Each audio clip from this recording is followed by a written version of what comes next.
it's Libby from Consignment Chats. I know my previous video, I showed you guys how to use Facebook Marketplace to drive business to your business page. So I use that for my business, which is Conchi Consignment.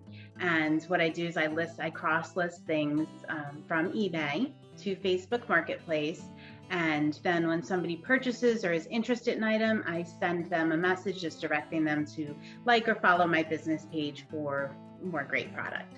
So I showed you how to do that in the last video, so you can go ahead and take a look at that. But I did promise to tell you what type of items are selling on Facebook Marketplace and how, to best use that. So I'm going to go ahead and try to share my screen here with you. Okay, so here we are. Here is my Facebook Marketplace account, and you can see some of the items that I've shipped out over the past couple days. So we have the last thing I did were a lot of figurines that I've had in inventory for quite some time.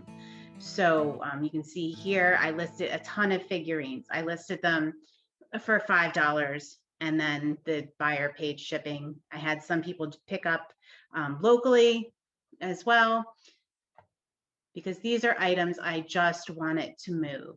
They've been sitting around for a while.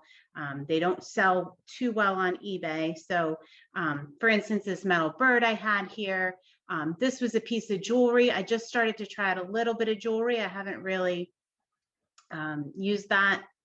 There's some more figurines, some men's t-shirts. There's some of the figurines that sold. Precious Moments, I've had that for a long time. Some vintage Teenage Mutant Ninja Turtles, some bird figurines. And I'm going to run down here through a couple more other items that are doing well on Facebook Marketplace. And again, these are items that I have had around for a while and I wanted to clear out. So how cool that you make $5, right, on something that's been sitting around.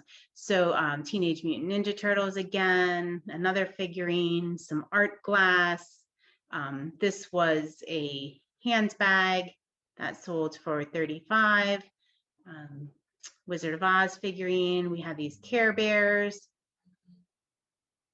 some dolls, another handbag, some Norman Rockwell figurines, some Longaberger baskets. And I also had things I had bought in two Amazon pallets actually.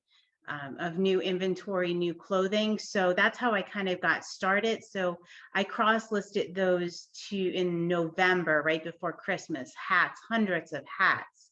And I mean, all those $5 sales added up to thousands of dollars. And it really just, opened my eyes like, okay, people are on here shopping.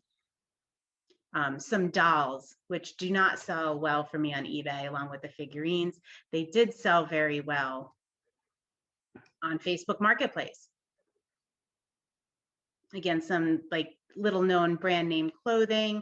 You can go ahead, I'm going to show you here, you can create bundles.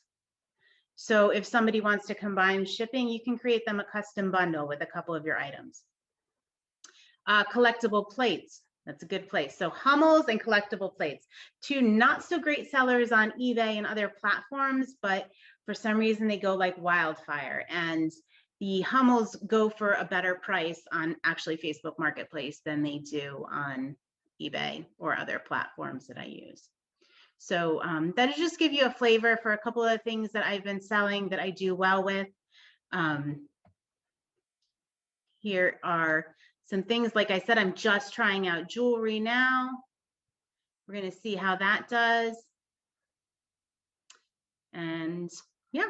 So hopefully this helps. Hopefully this gives you some ideas. I do use a cross-listing tool, so I use List Perfectly. I absolutely love it. So I cross-list items that I had sitting around on eBay or things that don't sell well on eBay to Facebook Marketplace. The buyer always pays the shipping on Facebook Marketplace, and it's super easy to print labels. Previously, I had only done local pickup items on Facebook Marketplace. I still use it for that. I think it's great. I think it kind of pushed Craigslist out of the way. I do a lot of furniture items, but right now what I'm talking about are things that anybody can really cross list onto Facebook Marketplace. And it's super easy. You just print the label, the tracking is all right there. And the customer support isn't the greatest for Facebook Marketplace. So just kind of take that into account. Like if something goes wrong with one of your orders, you could, potentially lose that sale, lose that money if there is an issue. I know you don't really run into that with eBay, or some of the other platforms will back you as a seller. Facebook isn't quite there yet. So just, consider that. I have shipped things up to $200 in value on Facebook Marketplace. I haven't had an issue with any of the larger sales. So I really hope this helps. All right, let's stop the share and drop any questions in the comments below. I'm kind of curious how you are using Facebook Marketplace, and we'll see you on consignment chats. Bye.